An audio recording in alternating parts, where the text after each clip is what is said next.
The Jets lose another heartbreaker on Sunday. Wait a second, haven't I said that already? We'll talk Matt Forte and his poor leadership skills. Todd Bowles couldn't wait to stick another knife in all Jet fans' hearts by commenting with another inept quarterback answer. And will the media finally realize who the Jets really are and stop treating them like a playoff contender? All that and more as Jets Uncovered on the Ourlads Football Radio Network starts now.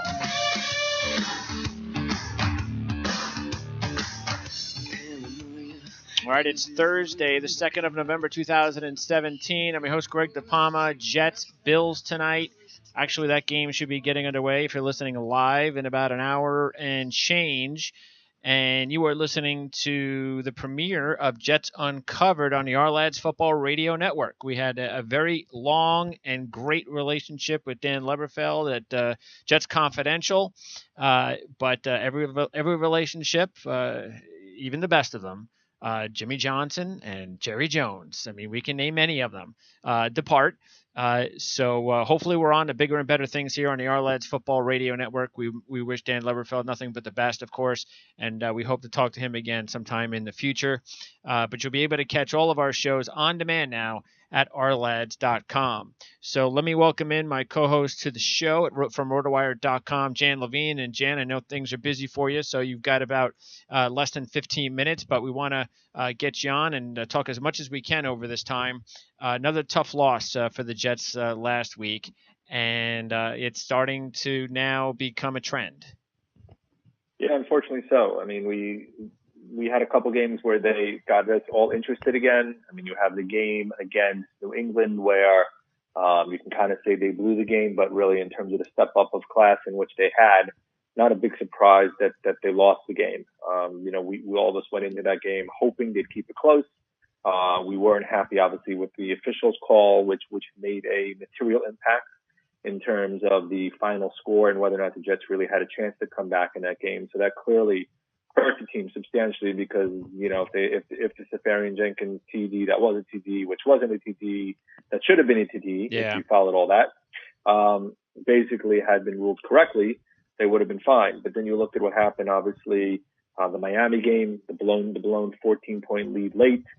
This game, another blown lead late, another blown lead in general. The offense basically going into a tank for the most part in the fourth quarter. What else? The Curly fumble, which was a horrible fumble that made a material impact. And then a 25-20 loss to Atlanta in a game that most of us felt that the Jets could have and maybe should have won. Yeah. But instead, now you're looking at three straight losses again. Yeah. And again, look, that we've been taking the perspective all along that this is actually okay because it just proves that the talent is close and they're in these games. And as we've said for weeks, these games are usually, these close games can be won or lost more than often, more likely when you have a difference maker at quarterback. The Jets do not.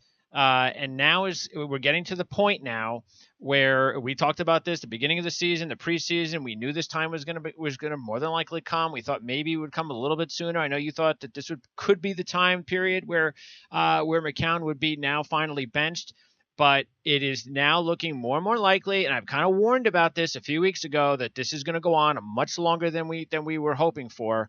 And now it's becoming an issue. It's becoming Ryan Fitzpatrick all over again. And here was the comment that Todd Bowles made, a very, very quick little comment he made after the game on Sunday. And let me see if I make sure I got to get this volume up really loud so you get the question. Basically, he was asking him, somebody finally, for the first time in the press conference, asked him about the quarterback situation. Point when you want to take a look at your young quarterbacks. I've looked at all my young quarterbacks in the summer. Josh is our quarterback. Okay, so are you going to finally, you want to take a look at your quarterbacks? We looked at our quarterbacks in the summer. Josh is my quarterback. What answer is that? Please tell me, Jan, what is that? We looked at our quarterbacks in the summer? That's a coach who's trying to deflect the question first of all. I hope you're right. It's a coach who probably doesn't believe that those guys give the team a chance to win. But of course he doesn't. But that's his whole problem, isn't it? is that he believed in Ryan Fitzpatrick all along, and he's lucky that he still has a job. That's how long he believed in Ryan Fitzpatrick. Well, I think he's concerned that it would adversely impact his ability to maintain his. You're breaking up there a little bit, Jan. I said it also would impact his ability to retain his job. So all right. If you insert one of those guys, and struggled at times, really struggled, and McCown has been fairly good in terms of keeping the team together and cohesive. If you put in one of these guys and all of a sudden all the issues that we think could be there end up in front of our face, that may adversely impact management's decision overall and impact his ability to keep his job. Yeah, well, that's the only other thing I can think of. And we talked about how, well, if Mike Maccagnan does have even the slightest bit more authority than Bowles, then that should be something that is communicated between the two.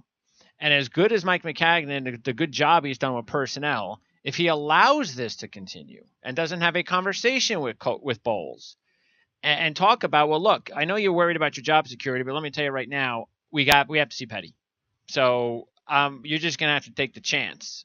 We have to see him, and then we have to see Hackenberg. And if he doesn't do that, even as good as an offseason as Maccagnan had, then he can go too. Because here's what Mike Zimmer said. When the question was posed to him, and the Vikings are in first place and are right now going to more than likely be in the playoffs with Case Keenum, and they posed the quarterback question to him, and here's how he answered it. Well, hopefully I have a decision to make. I don't know that yet. But I don't know. We got two days of practice next week. We got another day of practice on Monday the following. We'll sit down. We'll evaluate everything. Case has done an unbelievable job. He's done what we've asked him to do, is come out and keep things rolling. And, we'll just figure it out as we go. I don't know. We'll see. Yeah. So, here's a guy. Now, first of all, let's just talk about the way he answered it. He answered the question the way you're supposed to answer the question. Just answer the question. Give us your thoughts. Talk about the other guy, or talk about the possibilities, or okay, Josh McCown has done a nice job for you. Say that, but we may have to look at the other guys. We'll see. This is something that we've talked about, and whatever. But anything close to what Zimmer just said. How Bowles can answer the question the way he did compared to Zimmer, and Zimmer's got a quarterback on a first-place team that's winning games, this just proves to you that Bowles I don't understand what he's doing.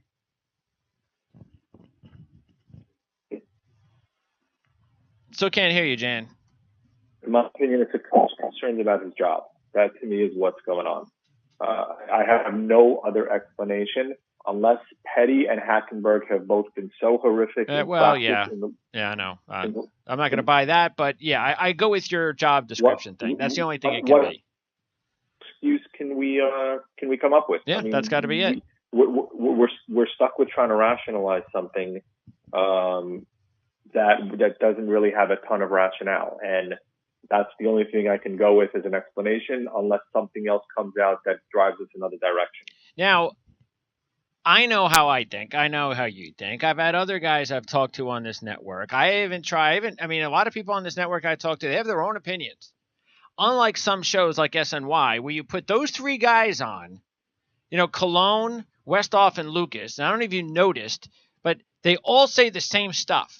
You can't hire people to have the same opinions about the same topics all the time. They don't disagree with one another. They constantly have the same ideas and evaluations. It has to stop. And I couldn't believe it, but then again, maybe I could. Here's what they thought when somebody tweeted in at the end of the game about the quarterback situation. Here's what they thought about the quarterback situation. When will Bowles bench Josh McCown and give one of the young quarterbacks a shot? Ray. This is absolutely ridiculous. What else do you want to see from Josh McCown? I mean, could he throw the ball away a couple times? Yeah. We saw this in preseason. I can't even believe people are seriously thinking about taking this kid out of the game. Is it me, guys? I mean, No.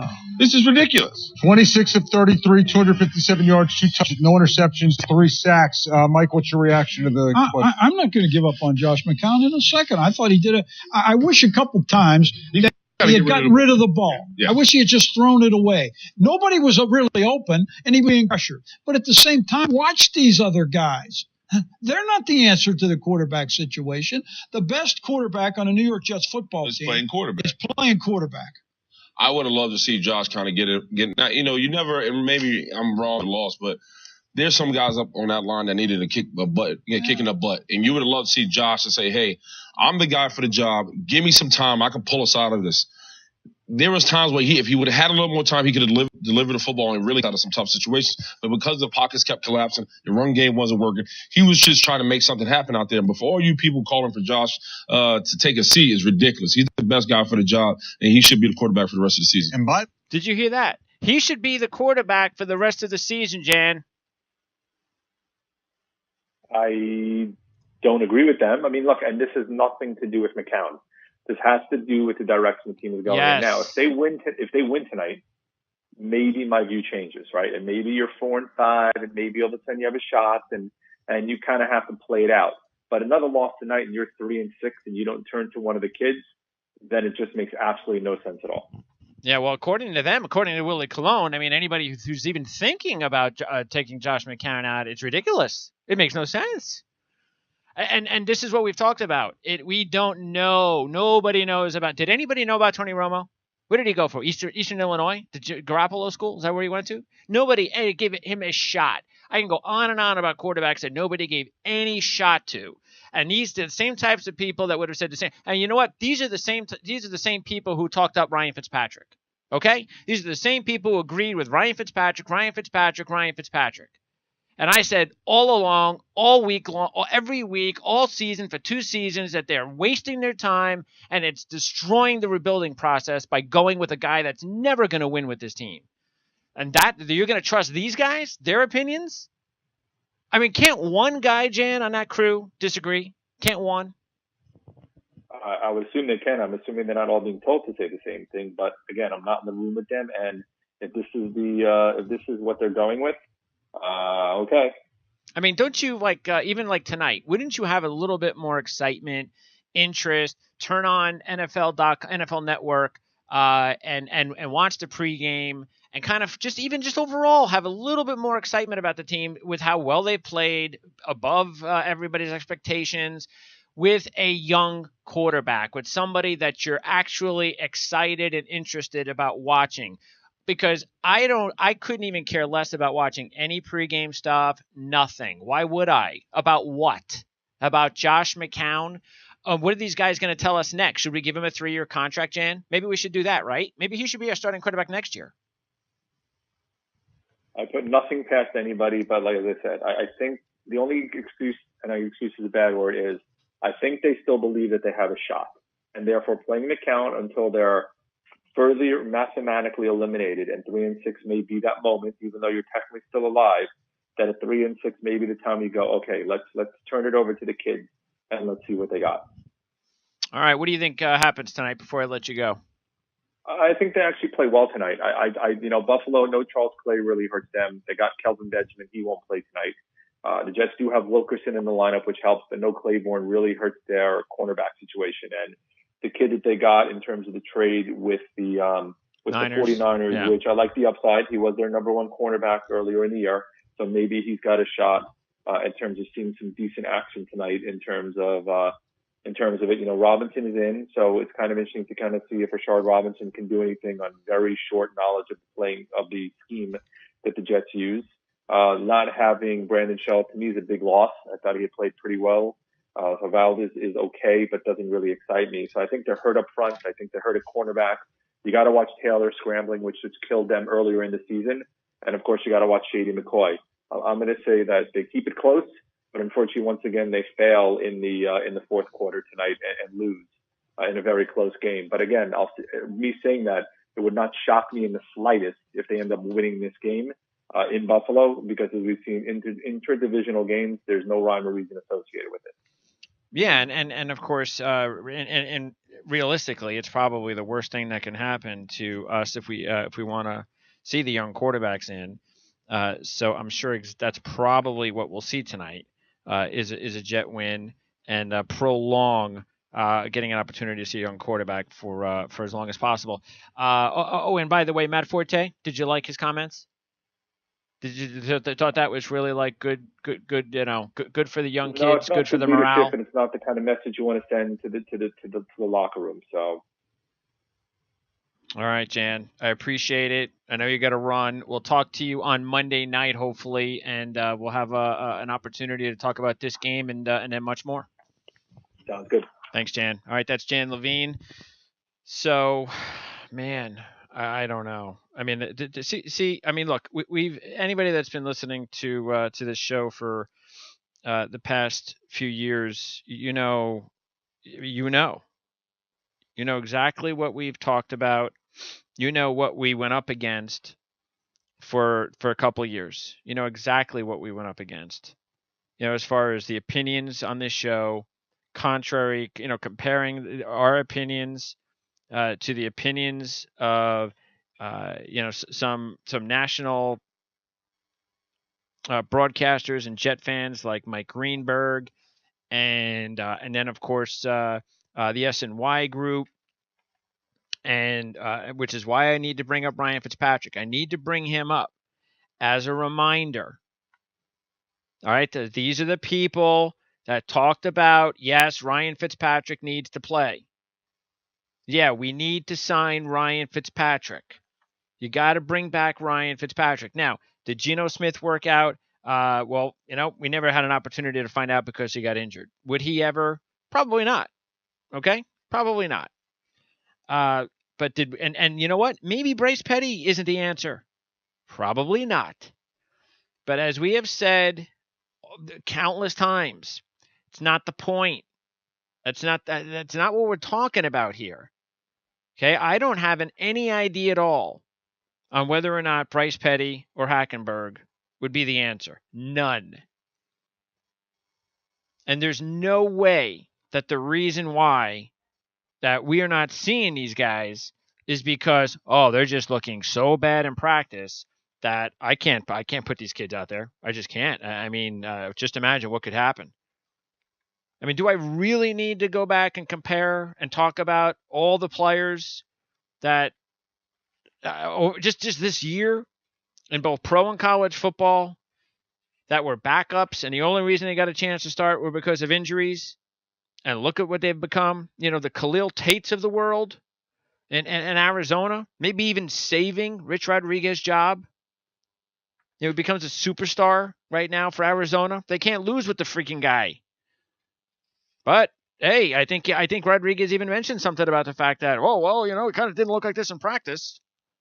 Because some players just play better when the lights are on. So the practice thing, get over it. That ain't an excuse. All right, so let's not even go there with that. And I'm sick and tired of seeing teams like the Niners making deals for Garoppolo, and not that we were gonna ever get him, we knew that. But hey, Niners are 0-8. But who would you rather be? Well, right now I think I'd rather be a Niner fan. Why not? They've got their franchise young quarterback.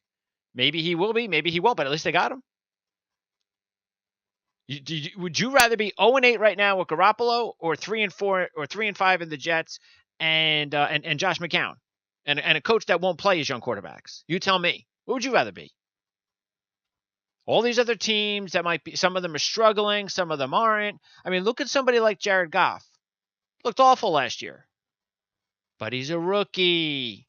He needs time. So now he looks awesome. Carson Wentz gets to play right away. There are all these kids that get to play right away. I mean, then you look at situations like Denver. How many opportunities can Brock Osweiler get? I mean, Trevor Siemian got countless opportunities. Trevor Siemian. Where are Bryce Petty's opportunities? Do you see what Trevor Siemian's career was in college? He didn't do anything in college. He didn't even play for a passing team. It's even surprising that he's actually done as well as he has based on his college resume. But hey, Trevor Siemian gets a shot. Where's Bryce Petty's shot? Where's his shot? How come he doesn't get a shot? Oh, that's right. He got a shot last year. Oh, yeah. He got what? A shot with a team that was going downhill with a divided locker room. And what kind of a shot did he really get? Seriously. I mean, that team around him was garbage. This team is different. This team, they've got a different mindset in that locker room. A lot of young kids, just like the quarterbacks would be. And that's what this team is missing. You throw a young quarterback in there. Sure, maybe he makes a mistake, so maybe he makes more than McCown. But just you tell me, what is McCown's 70 or 67% completion percentage stats doing right now? And he doesn't throw picks. And, well, that's all nice, but what's it doing for us? Where are the wins? Does it really matter that we're losing close games with a 38-year-old quarterback who will not be the starter here next year? Or that, well, maybe, maybe Bryce Petty will have a game where he has 1 touchdown and 4 interceptions or something like that. But hey, you know what? One of these 3 games, he threw 4 touchdowns and 1 interception, and he threw for 350 yards, and everybody had a fun time, and it was a great game. And hey, maybe we got something. Because I'm sorry, but I refuse to believe that he's that bad, that if you put him in there, he's going to look like Brett Hundley. No way. And look at Brett Hundley. Look how awful he looks. Bryce Petty will look a lot better than Brett Hundley. And you know what? Maybe Bowles is just saying it to keep a happy face, and that's just the way that he remarks in his press conferences. And you know what? You want to remark like some sullen, Bill Belichick clone. And as I've said before, Bill Belichick can get away with that because he's a superstar. But in New York, if you're losing and you're a historically pretty much a losing coach who might be fired soon, that's not what we want to see. It's old. It's boring. Nobody's asking her to be Rex. I mean, you didn't even make any comments regarding the Patriot debacle, the ridiculous call. No fire, no emotion, nothing. And again, if you win, we're okay with it. He hasn't learned his lesson. He's gone from Ryan Fitzpatrick to Josh McCown. I mean, this is insane. I'm sorry, but we are an embarrassment. We're as much of an embarrassment to our fans as the Bengals are to theirs. See, they're 3-4. They still think that, okay, maybe we're in the playoff picture, that kind of thing. And yeah, we've won 3 out of 4. And yeah, but they're in the same thing. You really think the Bengals are going to do anything? I mean, that organization just wanted to trade A.J. McCarron for crying out loud. They actually are so bought into Andy Dalton and Marvin Lewis. I mean, those 2 guys with a capital L above their heads. That's the definition of loser. And that's what Josh McCown is. As great as a teammate he is, and as good as he's been in this locker room, what he is and has been, okay, and it's factual, loser. And the loser, that can spread. That's a disease. And you got to cut off the disease before it winds up getting anywhere else in the locker room. You don't want guys in the locker room as much, because you don't have to be a starting quarterback to be respected. There is no lack of respect. There is no difference on that team and in that locker room that the Jet players will have if Josh McCown is the backup compared to the starter. 0. You know why? Because they're losing anyway. So what will just keep on happening is they just keep on losing. And all of a sudden, that respect for the loser, all of a sudden, maybe not so much respect anymore. And then all of a sudden, it's like, hey, I've got the loser contagious. Contagious-itis. New word, contagious-itis. Loser.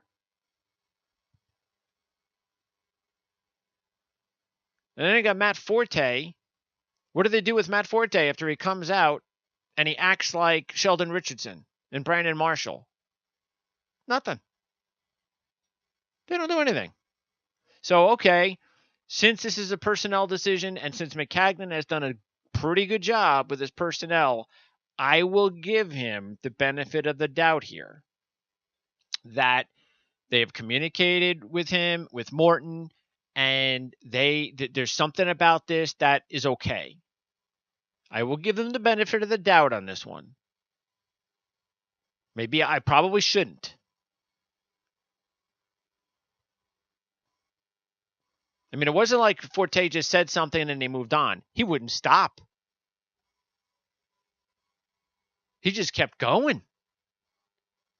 He was like planes, trains, and automobiles with John Candy and Steve Martin. Remember when Steve Martin just kept giving it to Candy? And he just kept giving it and giving it and giving it. And you were like it was. You went from laughing to like going, damn, dude, you got to stop there a little bit. Wow, you're really hammering the guy. That's what it was like. It's like, dude, Forte, all right already. You made your point. Seriously? How much more can you hammer the dude? And once again, here's a coordinator that is in charge of a 38-year-old has-been, nobody wants quarterback. And if the defense had made a few plays here and there, and maybe one of these guys had made a play here and there, including that 38-year-old quarterback, then you know what? They might actually be over 500 right now. When everybody thought this team would be like Cleveland and San Francisco, which, by the way, who was it that told you they weren't going to be? We did. We told you that they didn't have as bad a personnel as people thought. And we did think that this was a possibility. And again, there's just a line, though, between what McCown has done and what is acceptable. And you're like, okay. And then what's just too much? It's too much. Because the first question started coming out this week. Even Serby wrote something about it. The first questions. So they lose again tonight. More questions. That's what I've always said. Bowles is not going to dump McCown. He's going to dump him. You got to give him like 3 games until after the point in time that you think he should be dumped. And then even by that 3rd game, you better hope they don't win a game, or else it goes back to 3 games. So right now, since the first question was posed, we're on game 1. So if they lose to the Bills, that's game 2. And if they lose to the Bucks, then after the Bucks, if they still have lost, if they lose to the Bills and then the Bucks, I would expect a quarterback change. The change should have taken place already. The change should have actually taken place going into tonight's game to show the fan base and to get some excitement going with this team. There's absolutely no pulse to the fans. None.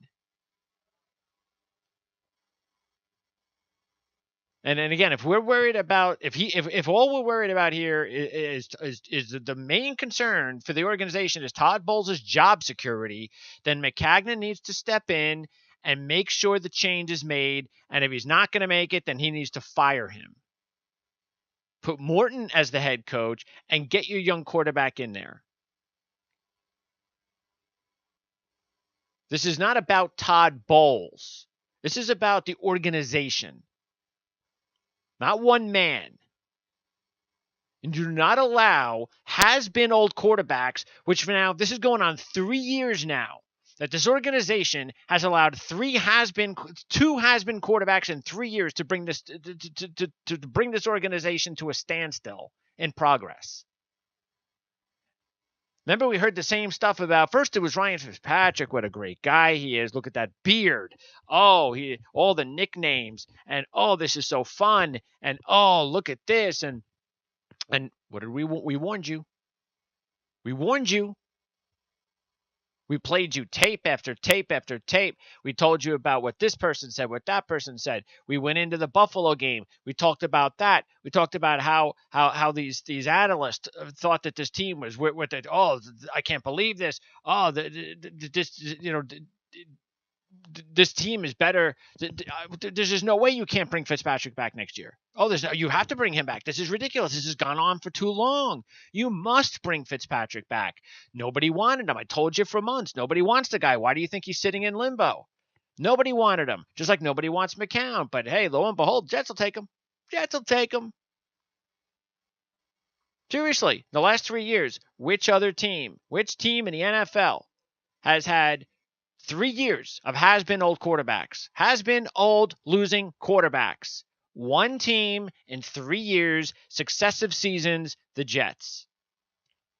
See, when Cleveland loses, or the Niners lose, or any of these other teams lose, see, even what did San Francisco do? See, Hoyer, even if you want to compare him to McCown, okay, and say, okay, they're the same guy, fine. What are the Niners doing? There was no reason, and by the way, the Niners weren't 0-8 with Hoyer. They were a competitive 0-5. A competitive. Sure, they were losing games, but they were competitive. And they've moved on to Beathard. So here's the thing. So you might be going, yeah, but they were out of it at 0-5. The Jets are kind of in. We're in it. We are? We're really in it? You really think? And remember we said this at the beginning of the season? Okay, so what if we are in it? What does that mean? That means you're going to start McCown all year? That means you're going to go 8-8 with McCown? What are we doing here? But the Niners decided, you know what? Let's go. We're going to Beathard. Nobody expected Beathard to play. Beathard wasn't drafted in the first couple of rounds. They just figured, okay, maybe we'll get him in a game or two at the end of the season. But they're thinking ahead. They're thinking clearly. They're being smart. And then not only do they play the young quarterback Beathard, they go out and they get another quarterback that's young. They make 2 moves to excite their fan base with young quarterbacks. Hey, do we lose? Yeah, but hey, you know what? At least we got some young quarterbacks. We're giving them a shot. What do we do here? Remember, they only gave a shot last year when it was all over. It was pretty much over. I mean, it was over. It was over. And they waited till almost the entire end of the season to do it. They waited 3 or 4 more games than we said they should have waited. They should never have brought him back to begin with. And we're getting to that point as well where you keep waiting until week 11 and week 12. You start getting into the same. Now, the only difference is, and it all depends on the coaching situation, because if Bowles is a lame duck, because there is this chance that this could happen, that if things do go bad and Bowles gets fired, things may not be very good with this team by the end of the season. Maybe there's a few more injuries, and maybe all of a sudden you're looking at, well, maybe McCagnon gets fired and Bowles gets fired, and who knows, maybe that could happen. And if Petty or Hackenberg get in there in week 12 or 13 in that kind of situation, what's the difference about when they got in there last year? None. You're playing in a bad environment. There's chaos. People are kind of already giving up on the season. They're giving up on their coach. That's not how you can evaluate players properly.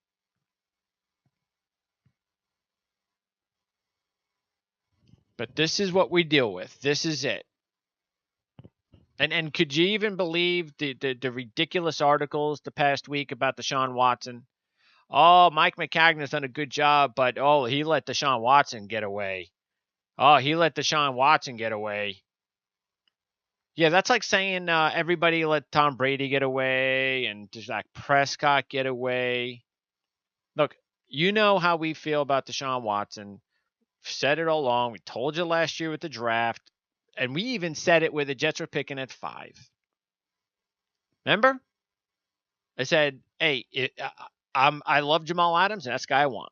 But if it's not Jamal Adams, if we're going to take a quarterback, I told you who I wanted. No way did I want Trubisky. I wanted Deshaun Watson. And I said, okay, maybe it's a little high because based on how everyone else was evaluating Watson and where they were going to pick him, 5 would have been high. But I said, hey, all right, if it's high, but I want Watson. I mean, my preference would have been if they couldn't get Adams, of course, was to trade down and get Watson. But, hey, okay, look, we got Adams. Do you think I'm going to complain about the fact that we have Jamal Adams? What are you, crazy? Now, sure, having the Deshaun Watson would have been great. But do you know part of the reason why, and we talked about this countless times with Dan Shanka, even with me tooting my horn about how great he's playing, was one of the things that Dan talked about was, can he stay healthy? He's a guy, and look, I understand it happened in practice, and we heard it was probably non-contact. It was a freakish thing. All right? But because of his body, that was it. He's not a big guy, sort of like Marcus Mariota. It's the reason why I wanted nothing to do with him. You know, if you're going to get a quarterback and he's going to land on your lap, fine. And if there was no Jamal Adams, if somebody would have picked him, then who knows? Maybe, how do we know we wouldn't have traded down and picked Deshaun Watson? Nobody knows. But I'm not second guessing picking Jamal Adams for anybody. And now all of a sudden, Deshaun Watson's out for the year. Why? Because of an injury. Just like Mariota. So the same reporters, same beat guys that wanted to slam the Jets early on in Mariota's career for not going after Mariota. Oh, they could have traded up and look at the Tennessee, look what they got. And then Mariota, he's an injury machine right now. And then just when they start hammering Maccagnan for not going after Watson, he gets hurt too. We don't play that game here. If they make a bad move, bad decision, all that kind of stuff, as you can see, I'm not going to hold back on it. I'm not going to blame Mike Maccagnan for not getting Deshaun Watson. That is dumb. I'm not even going to go there. That's so dumb.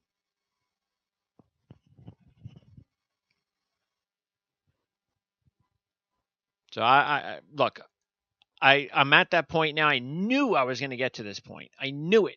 At some point, I just knew it. I knew this was going to happen this season. I knew I was going to have this feeling with this team the way I've had to deal with it the last 2 seasons. I just kind of felt I wasn't going to get here because I figured McCown would get hurt. He always does. But it's the same thing. Just like when Fitzpatrick, remember? Just when we finally got rid of Fitzpatrick, what happens? Petty comes in, he gets hurt. I mean, Geno comes in, he gets hurt. Then Fitzpatrick comes back. Then they finally give Petty a shot. He plays for a week or 2. Then he gets hurt. Then Fitzpatrick comes back. Then Petty comes back. And then he gets hurt. And then Fitzpatrick comes back. We can't get rid of the Fitzpatrick because other guys around him are getting hurt. And now we can't get to see Petty or Hackenberg. Quarterbacks are dropping like flies all over the league, but not McCown. And I don't want the guy to get hurt. I want the guy to be replaced.